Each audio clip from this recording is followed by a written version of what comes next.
My luck is weird. Whenever I decide to pull for a character, I rarely see the rare ticket light up. Wait, no, that's spell catch shit. Whenever I pull for a character, I rarely see the special ticket light up. I usually just skip in and I get a 5-star, like, eventually. In this case, it was late at night, and I skipped the animation for Huohuo, which I had no idea would happen, honestly. I didn't expect to get at the time, so I screamed at the top of my lungs. I don't think you really care about that though, so how about we get straight to the point here. Huohuo is, Fucking insane. now you may be saying this, like in response to my bold statement here. Oh wait, but like, Locha and Fushuan are still good sustainer. Shut the fuck up. There's a lot of useful key things that Huohuo brings to the table, like her 3,000 health heal, for one. And for two, if you don't have Locha or Fushuan, then you can get her and get a broken ass fucking healer. We'll get to some of that later though. The point is that we're going to be going over like my build that I have on her, what I did for her, and some things that you can also do for her to make your Huohuo good if you get her as well. Let's begin.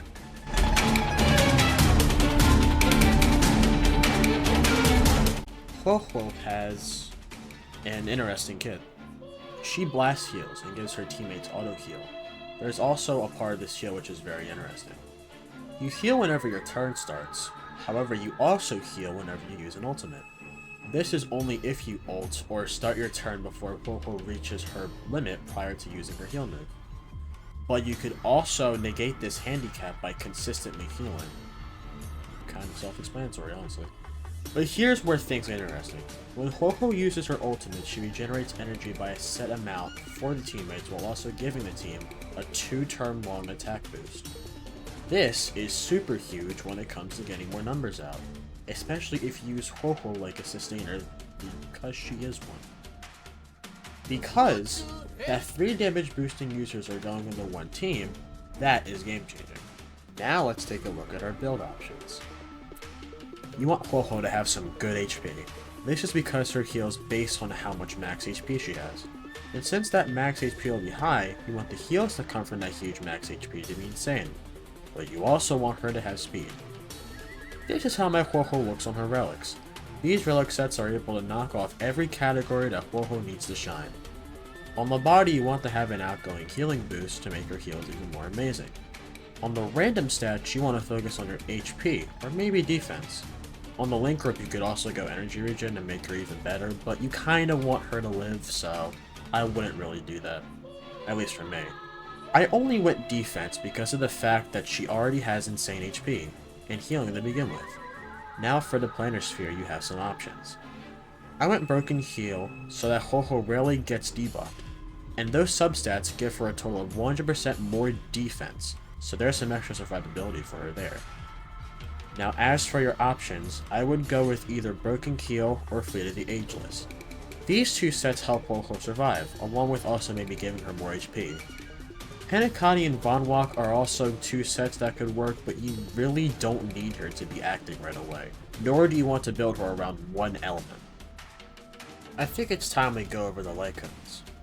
For the light cones, I will be going over 2 main options. 1 because of how accessible they are, and 2 because of what they do. There are obviously more options out there that 1 could be better, and 2 just exist, but these are 2 main options that I see as the best ones. Knight of Fright at Super in position 1 gives her 12% energy regen, and the ultimate heals the one with the lowest HP, giving that ally 10% of their max HP back. After this ally is healed, gives them a 2.4% attack boost, which can stack up to 5 times in the last 2 turns. At Super Position 5, gives her 20% energy regen, and that ultimate heals one with the lowest HP, giving them 14% of their max HP back to them. And after this ally is healed, gives them a 4% attack boost, which can stack up to 5 times in the last 2 turns. You are not required to get her signature light cone, because it kind of costs a lot to do that. So unless you're whaling, or if you want to complete our set, just go for the other option I have here. The one I recommend using, and also the one I am using, is Hey over here. At Super Position 1 increases her max HP by 8%, and when she uses her skill, increases the heals by 16%, lasting 2 turns. And finally at Super Imposition 5 increases her max HP by 12%, and when she uses her skill, increases the heals by 28%, lasting 2 turns. This Lycone is a Super Imposition 5 for free if you complete the event, A Foxy and Tale of the Haunted. As you can see, the signature Lycone is the best option, but can cost a lot to get. The 4-star Lycone improves her healing and makes her skill much more useful, while the signature Lycone pretty much just gives her everything that she has in her kit, but like better. Makes it better, I mean. And finally, we will be going over the traces. When it comes to traces, support units, especially healers, should be focused on their healing. For Huohuo, I upgraded everything besides the basic attack, because you really don't need a support unit to be doing damage. And of course, get those sub-traces upgraded so you can get some extra stats. Let's end the video here on a few notes. I don't usually go over Eidolons, because not everybody is going to be going for everything the Huohuo has. Just in case though, let me make a quick summary of her Eidolons. 1. Divine Privileges increase. 2. Huohuo becomes violent. 3. Stats. 4. Healing scales off both Huohuo's HP and the recipient's HP. 5. Stats. And 6. Healing gives a damage boost. That aside, she is a must-have unit in the case that you don't have 1 sustainer or 2 sustainers already. It'll help you breeze through MOC 10. Or just MOC in general. I'm struggling, okay?